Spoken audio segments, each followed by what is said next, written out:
अब पढ़ेंगे decision table. अब देखो डिसीजन टेबल क्या होते हैं। Decision table is a tabular representation of a condition and action that make up a decision making process. It is a structured approach to solving complex problem और making important decision based on the set or rules of criteria. कितना रहता है decision table, decision tree? ज़्यादा नहीं है, कर लेंगे। अब देखो डिसीजन टेबल क्या है। Is it tabular representation of condition and action that make our decision making process. Decision table क्या? Tabular representation of condition and action that make up decision making process that make up a decision making process. It is a structured approach. देखो पढ़ोगे ना आप ध्यान से तो भी आपको समझ आ जाएगा। डिसीजन टेबल क्या है? Tabular representation. टेबुलर रिप्रेजेंटेशन समझ गए ना? if a condition and action that make up a decision making process. It is a structured approach है to solving a complex problem or making important decision based on a set of rules or criteria. ये बातें हो गई। अब देखो in a decision table the columns are represent the condition or inputs or input that are used to make a decision and the rows represent the possible combination of these condition। Simple सी बात है। इन decision table जो columns होते हैं ना represent करते condition को, और inputs that are use to make the decision और inputs that are use to make the decision and the rows represent the possible combination of these condition. और जो रोज हैं वो रिप्रेजेंट करते हैं possible combination of these condition. The table also include the action or output that are taken based on the combination or condition. The table also include the action or output that are taken based on the combination or condition. Each cell in the table represent a specific combination of condition and action. The condition may either true or false, and the action may either taken or not taken based on the condition. Decision.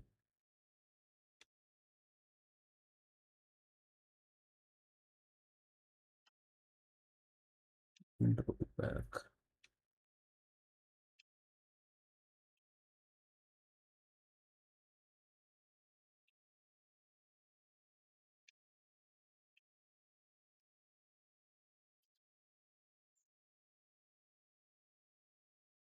तो अपन ने क्या कहाँ तक पढ़ लिया था guys? अपन ने यहाँ तक पढ़ लिया था, ठीक है। तो उसके बाद देखो इसको मैं आपको एक टास्क देता हूँ। डिसीजन टेबल का नाम एक एग्जांपल देखना, गूगल पे सर्च करना डिसीजन टेबल एग्जांपल। तो आपको जो यहाँ पे बातें लिखी गई है ना वो और अच्छे से समझ आएगी, ठीक है। अब देखो डिसीजन टेबल और देखते हैं। Decision table is just a tabular representation for all condition and action, ठीक है। उसमें ऑल कंडीशन होती है, एक्शन होते हैं, मतलब ये कंडीशन होगी तो ये एक्शन होगा, ये कंडीशन होगी तो ये एक्शन होगा। Decision table are always used whenever the processing logic is very complicated and involve multiple condition. समझ गए ना? बिल्कुल आसान लैंग्वेज में लिखा हुआ है। Decision table are always used, हमेशा यूज करते हैं whenever the processing logic, जब भी processing logic very complicated involve multiple condition. The main component use for formation of data tables are condition steps, action steps and rules. मतलब जो decision table होता है उसमें basically क्या होता है, कंडीशन स्टेप्स होते हैं, एक्शन स्टेप्स होते हैं, रूल्स होते हैं। अब एक बार एग्जांपल देखना गूगल पे खुद से सर्च करके, तो आपको बहुत अच्छे से डिसीजन टेबल समझ आ जाएगा। अब टाइप्स ऑफ डिसीजन टेबल देखो, extended entry table and limited entry table. अभी इसके टाइप्स हो गए, बाकी बेनिफिट्स और ड्रॉबैक इसके पढ़ लो अच्छे से। और ये बिल्कुल आसान है, ये कोई दिक्कत नहीं है इसमें। बेसिक बताऊँ डिसीजन टेबल में कंडीशन होते हैं, एक्शन होते हैं एंड रूल्स होते हैं। बेसिकली एक चार्ट सा होता है, टेबुलर रिप्रेजेंटेशन होता है कि एक तरीके से टेबल सी होती है। और extended entry table and limited entry table, इनकी भी आप डेफिनेशन देख सकते हो। तो मतलब यहाँ पे जो लिखा हुआ है उसको फिर और उससे आप अच्छे से रिलेट कर पाओगे कि डिसीजन टेबल क्या कुछ है, क्योंकि यहाँ पे वैसे बेसिक आप जो इजी लैंग्वेज में लिखा हुआ आपको जो बिल्कुल आसानी से समझ आ जाएगा। एक बार आप एग्जांपल देख लेना और इसके extended entry table and limited entry table की एक बार डेफिनेशन देख लेना, ठीक है। जैसे देखो इसमें लिखा भी होता है main component use in formation of data table are condition. जो जो मेन कंपोनेंट होते हैं ना use for the formation of the data table are क्या होता है, कंडीशन स्टेप्स होते हैं, एक्शन स्टेप्स होते हैं एंड रूल्स होते हैं। अब इसकी बेनिफिट्स के बारे में पढ़ते हैं। बेनिफिट्स क्या क्या होते हैं इसकी। Visualization of cause and effect relationship in the visualization कर सकते हैं आप of a cause and effect in a relationship in a table, easy to understand होता है। in the case of complex table it can be readily broken down into simpler table are formatted consistently. Suggestion of possible action need to be taken from summarize outcomes of a situation. In this table semi standardized language might be used. Tables user are not necessarily know how to use a computer। अगर table user are not necessarily know how to use a computer, मतलब इसके ये सब क्या benefit है overall. Decision table के क्या है, ये बेनिफिट्स हैं सारे। अब इसके ड्रॉबैक देखो क्या होते हैं। Decision table are not well suited to large scale application. Large scale application के लिए सूटेड नहीं है। There are requirement of splitting huge table into smaller ones to eliminate redundancy. There are requirement क्योंकि they are requirement splitting huge table into smaller ones, ताकि जो redundancy है, जो repetition है, उसको आप क्या कर सकते हैं, एलिमिनेट कर सकते हैं। The complete sequence of action is not reflected in the decision table. जो कंप्लीट सीक्वेंस फंक्शन उसको भी अपन नहीं दिखाते हैं, डिसीजन टेबल में रिफ्लेक्ट नहीं करते हैं। ए पार्शियल सॉल्यूशन इज रिप्रेजेंट किया जाता है। तो इसके ये सब क्या ड्रॉबैक होगी। अब क्या पढ़ते हैं अब डिसीजन ट्री के बारे में पढ़ते हैं। डिसीजन ट्री का मैं देखो आपको एक एग्जांपल स्टार्टिंग में दे देता हूँ, उसका एग्जांपल आप खुद से देख लेना। थोड़ी सी मेहनत तो आप भी कर लो सर्च सोर्च करने की है। डिसीजन ट्री का देखो एग्जांपल क्या होएगा। जैसे मान लो ये मार्क्स है, कोई मार्क्स है ए, आपको क्योंकि एग्जांपल से आप समझोगे ना एक बार पहले, तो आपको जो ये लिखा हुआ है ना उसको बहुत अच्छे से आप उससे रिलेट कर पाओगे और अच्छे से समझ पाओगे। मान लो मार्क्स है ग्रेटर देन 40 है। अगर किसी के marks greater than equal to 40 है, अगर ये कंडीशन क्या है, ट्रू है। अगर ये कंडीशन क्या है, ट्रू है। अगर ये जो है ट्रू है कंडीशन, तो उसको बोला जाएगा वो कि क्या हो चुका है, वो पास है, वो है पास। ठीक है। अगर नहीं है, अगर ये फॉल्स है, तो वो क्या होगा, फेल होगा। तो ये एक तरीके से क्या हो गया, एक तरीके decision tree is a graph हो गया that always use branching method, है ना। तो अगर ये कंडीशन क्या है, ट्रू नहीं, अगर ये कंडीशन फॉल्स है, फॉल्स, अगर ये कंडीशन फॉल्स है तो उसको बोल देंगे वो हो गया फेल। ठीक है। तो ये क्या है अपना, ये एक तरीके से होगा डिसीजन ट्री। डिसीजन ट्री, अब डिसीजन टेबल पढ़ ली, डिसीजन टेबल पढ़ लिया, अब डिसीजन ट्री पढ़ेगा। अब इसका ये होगा एग्जांपल। इसको बोलेंगे मैं लीफ नोड, ये लीफ नोड होगी। इसको बोलेंगे मैं रूट नोड, ये ट्रू है अगर ये कंडीशन, तो ये होगा, ये ब्रांच हो एक तरीके से।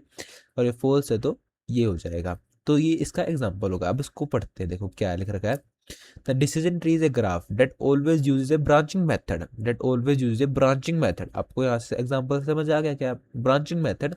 इन order to demonstrate all the possible, in order ये क्या हो गया, in order to demonstrate all the possible outcomes of a any decision tree is a graphical है। देखो आपको एग्जांपल से रिलेट करते चलते जाना है, ताकि आप अच्छे से अंडरस्टैंड कर पाओ। and show the better representation of decision outcomes. It consists three nodes, namely decision nodes, chance node and terminal node। यही बात है, टर्मिनल नोड होगी, डिसीजन नोड ये होगी, ये अपनी टर्मिनल नोड होगी, ये अपनी डिसीजन नोड होगी। और चांस नोड अगर इसमें एक और एक तरीके से होता है ना बीच में भी कुछ, तो उसको बोल देते हैं अपन चांस नोड। मतलब इसमें मार्क्स ग्रेटर देन 40 है, मतलब कोई और चीज़ होती है। जैसे मान लो अगर ये लेंथ और ये लेंथ, मतलब एक तरीके से और कोई बीच में यहाँ पे कुछ आ जाता। अगर ये ट्रू होता है तो पहले ये होएगा, फिर वो भी ट्रू या फॉल्स में जो होएगा फिर वो होएगा, मतलब एक तरीके बीच में। और अगर कोई कोई बन जाते हैं चांस नोड एक तरीके, फिर उसको बाद चांस नोड बोलेंगे। अगर कोई बीच में भी एक तरीके कोई कंडीशन बन जाती है, अगर फिर मार्क्स ग्रेटर देन 40 तो ये होएगा, फिर अगर फिर यस यो नो में वो हो रहा है फिर वो होएगा, मतलब एक तरीके से वो। तो उसका चांस नोड, मतलब ये तो डिसीजन नोड होगी, ये क्या होगी अपनी टर्मिनल नोड होगी। और उसका बाकी एग्जांपल देखो तो आप आइरिस डाटा सेट का देख सकते हो। जैसे आइरिस डाटा सेट में क्या होता है, अगर पीटल लेंथ या पीटल विथ अगर मैं एक एग्जांपल दे रहा हूँ, मेरे को एग्जैक्ट नंबर इसमें याद नहीं आ रहे। पीटर लेंथ अगर मान लो, पीटर लेंथ क्या है, पीटर लेंथ अगर क्या है ग्रेटर देन, मान लो एग्जांपल है ये, एग्जैक्टली मत समझना, ये सिर्फ एग्जांपल है। ये ऐसा जरूरी नहीं है ये सही भी हो, मतलब ये आपको अंडरस्टैंडिंग करने के लिए मैं बता रहा हूँ, ठीक है। ऐसा जरूरी नहीं है सही भी हो, ठीक है। तो अगर पीटर लेंथ मान लो 4 से ऊपर है, अगर पीटर लेंथ 4 से ऊपर है, तो अब वो बोल देंगे वो उसकी स्पीसीज का नाम क्या है, सेटोसा है, ठीक है, उसको बोलते हैं सेटोसा। लेकिन सेटोसा अगर, लेकिन पीटर लेंथ लेस देन है 4 से, पीटर लेंथ अगर ग्रेटर देन 4 है तो ट्रू है, तो ये हो जाएगा। लेकिन फॉल्स है तो क्या हो जाएगा, तो अपने को पीटर विथ भी चेक करनी पड़ेगी, तो अपने को क्या करना, पीटर विथ भी चेक करनी पड़ेगी। अगर पीटल विथ, अगर पीटल विथ अगर फिर ये चेक करेंगे, अगर पीटल विथ क्या है, ग्रेटर देन क्या है, 3.5 से ग्रेटर है, अगर अगर ये ट्रू है तो मान लो ये वर्सी कलर हो गया, यहाँ पे फिर स्पीसीज का नाम होगा वर्सी कलर, मतलब ये स्पेलिंग देख लेना। और फिर अगर अगर ये फॉल्स है तो वो हो जाएगा वर्जिनिका। तो मतलब ये एक तरीके का एग्जांपल होगा, ये चांस नोड समझाने के लिए मेरे को मैंने एग्जांपल दिया आपको। ये तो देखो अभी पीटर लेंथ तो एक तरीके से क्या होगी, डिसीजन नोड होगी, ये क्या होगी, चांस नोड होगी। और ये अपनी क्या है, ये टर्मिनल नोड है, ये टर्मिनल नोड है, ये चांस नोड ये होगी, ठीक है। तो types of a decision tree देखो, कैटेगोरिकल वेरिएबल डिसीजन ट्री और continuous variable decision tree. Categorical मतलब कॉन्टिन्यूस से आप समझ सकते हो जो कॉन्टिन्यूटी में होगा, कैटेगोरिकल मतलब डिस्क्रीट वैल्यू होगी।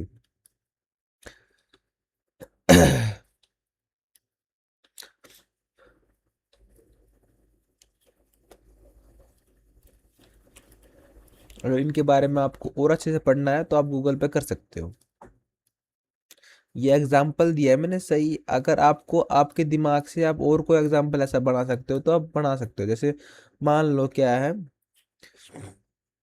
और कोई एग्जांपल आपके दिमाग में आ रहा हो ऐसे, मतलब ऐसे ही हुए तरीके से क्या बनाना अपने को, ट्री के फॉर्मेट में बनाना है, ठीक है। मतलब तो अगर आपके दिमाग में कोई और एग्जांपल आ रहा हो तो कर सकते हो।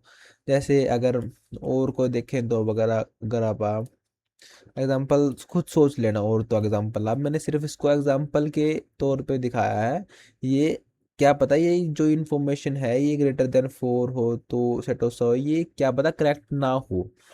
अब बेनिफिट्स देखते हैं आप डिसीजन ट्री के, ठीक है। अब क्या, decision tree is simple to comprehend and use, ठीक है। New scenarios are simple to add, ठीक है। Can be combined with other decision making method, ठीक है। अगर कहीं भी कुछ भी डाउट हो तो कमेंट सेक्शन में बता देना, क्योंकि इसमें एक समझाने वाला ऐसी कोई चीज ही नहीं है, बिल्कुल सिंपल इंग्लिश दे रखी है। और जो मैंने आपको ऊपर बताया है उससे आप रिलेट करोगे तो बिल्कुल आसानी से समझ जाओगे। अगर आपको फिर भी डाउट है तो आप वीडियो को बैक करके देख सकते हो। Handling both numerical and categorical value, numerical value भी हैंडल कर सकता है, कैटेगोरिकल वैल्यू भी ये हैंडल कर सकता है।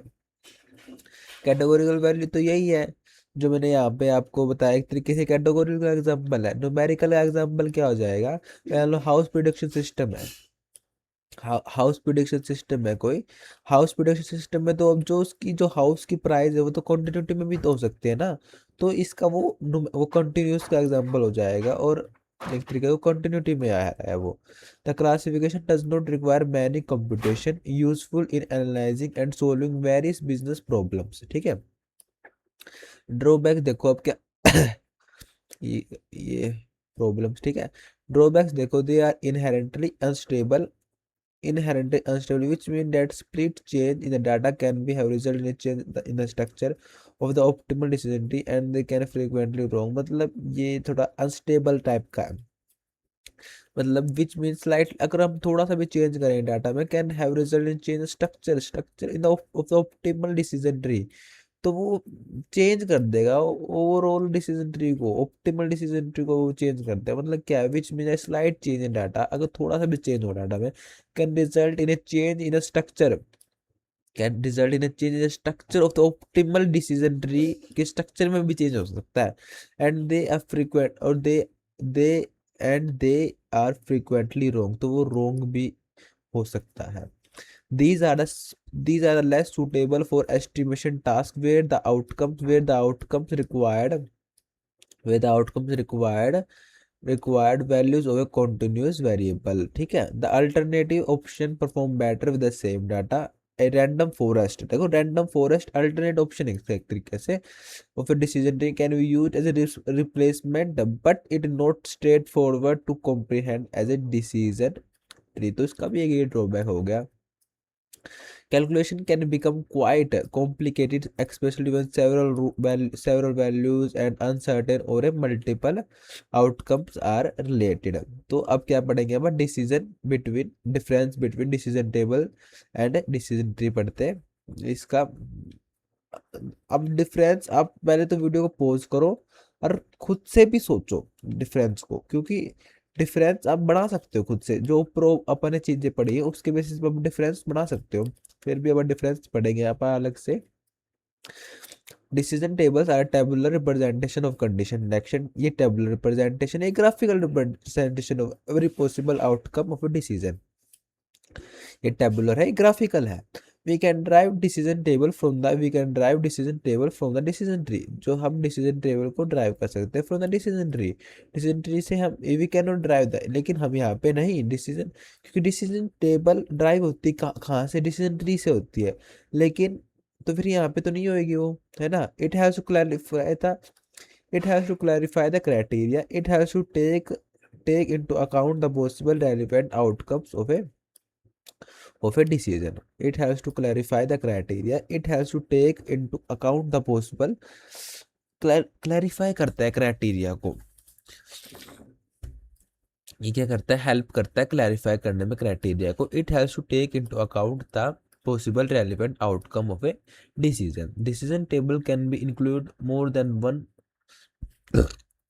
Decision tables we can include more than one or condition. इसमें देखो क्या लिख रहा है, decision we can include more than one or condition. More than one condition होगा शायद ये.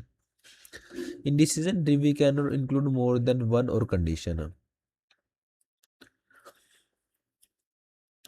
पता नहीं क्या, शायद गलत तो नहीं है. It is used when there are small numbers of property.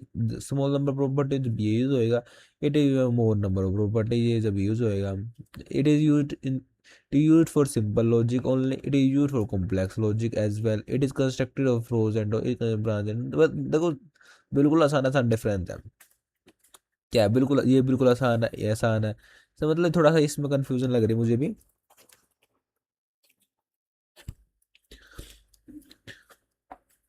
इसमें मेरे को भी थोड़ी कंफ्यूजन लग रही है. क्या लिख रखा है ये. अब decision table it is use simple logic. It is constructed. ठीक है, आप तुम देख सकते हो, ये लास्ट पर लिखते हैं द गोल. अब आप देख सकते हो आगे का ये डिफरेंस 6th and 7th है.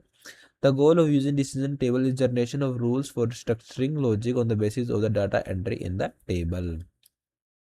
Decision table is objective is to provide effective means to visualize and understand decision variable possibility and range of possible outcome. देखो बिल्कुल आसान डिफरेंस है, आप खुद से भी समझ सकते हो इनको. समझने वाला इसमें कुछ ज़्यादा है नहीं वैसे. स्ट्रक्चर चार्ट देखो, स्ट्रक्चर चार्ट. अब आप पढ़ेंगे क्या, स्ट्रक्चर्ड चार्ट. ठीक है, स्ट्रक्चर्ड चार्ट. स्ट्रक्चर पर डेफिनेशन पढ़ते हैं इसका, फिर आप एग्जांपल भी करेंगे एक. Structure chart. Structure chart represent the hierarchical.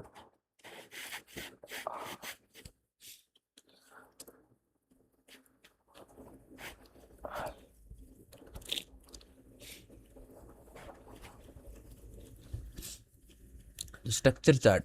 Structure chart represent the hierarchical structure of a module. It breaks down the entire system into lowest functional module and describe the function and subfunction.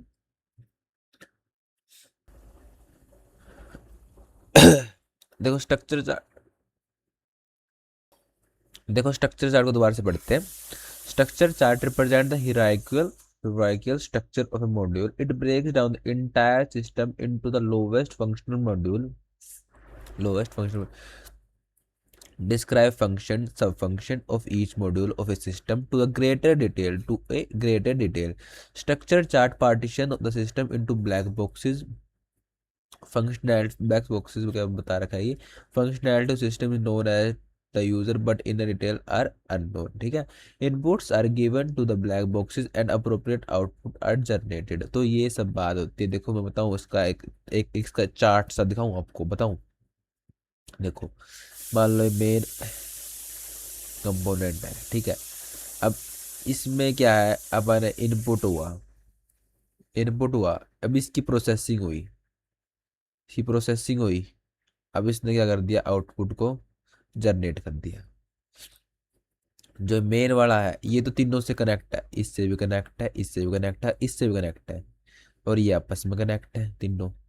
मतलब ये input वाला गया, processing हुई, फिर ये यहाँ पे output अपना जनरेट हो गया।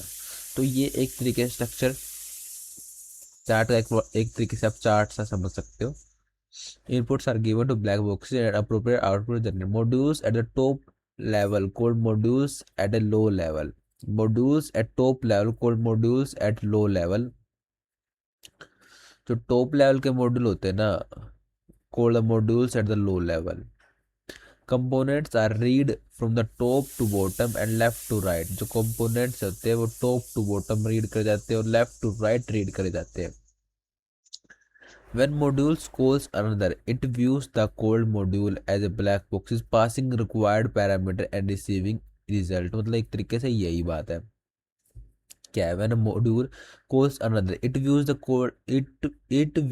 called module as a black box is passing required parameter and receiving result। मतलब आप इससे समझ सकते हो क्या लिख रखा है यहाँ पे ये। when a modules calls, जब कोई मॉड्यूल दूसरे मॉड्यूल को कॉल करेगी, it views the called it view the cold module as a black boxes। तो व्यू हो जाएगी as a the called module as a black boxes passing required parameter and receiving result. तो थोड़ा सा मतलब आप इससे इसको भी देख सकते हो, उससे भी रिलेट कर सकते हो। तो ये होगा अपना स्ट्रक्चर चार्ट, बिल्कुल इजी लैंग्वेज में लिखा होगा, कहीं में भी कुछ भी समझना है ना तो बिल्कुल आप कमेंट सेक्शन में आप पूछ सकते हो। कोई भी डाउट आए कहीं भी तो आप कमेंट सेक्शन में पूछ सकते हो। लेकिन अगर आप थोड़ा सा भी पढ़ने की कोशिश करोगे, समझने की कोशिश करोगे तो समझ आ जाएगा। और फिर भी डाउट आता है तो कमेंट सेक्शन में आप पूछ सकते हो। Symbol used in construction of structure chart module. It represents the process or task of system. It has three types. देखो, it represents the process or task of system. It has a control module. Control module branches to more than one submodule. To more than one submodule. Submodule is a part or child of another module. Library module are usable and invocable from any other। इसमें समझ सकते हो क्या है ये control module के दो part हो गए। सब मॉड्यूल कंट्रोल मॉड्यूल इसके पार्ट है, सब मॉड्यूल ये लाइब्रेरी मॉड्यूल अपनी। कंडीशनल कॉल देख लो, it represent that control module can select any of the sub module of the basis of the some condition. Control module है, control can select any of the sub module basis of the sub, किसी condition के basis पे सब module को select करने की loop देखो इसमें। Repetitive call of A module, it represents repetitive execution of module by the sub module। it curve arrow represent loop in the module। data flow, all the sub module covered by the loop repeat execution of a module। data flow देखो ये थोड़ा diagram सा हो गया। data flow, it represent data flow between it represent the flow of data between the module। it represented by directed arrow which it represented by directed arrow with empty circle at the end. ठीक है, control flow देखो diagram सा हो गया। Control flow का it represent the flow of control between the module. It is represented by directed arrow with filled circle at the end. देखो control flow को ऐसे कर रहे हैं represent. Physical storage data where the information are to be store, ये होगा। ये example structure chart for email server. देखो ये क्या है, स्ट्रक्चर एग्जांपल है structure chart for email server. बिल्कुल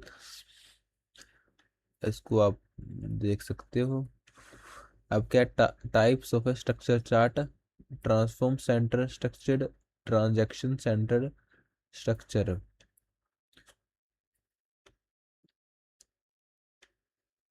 इसको इस इसको एग्जांपल आप देख सकते हो।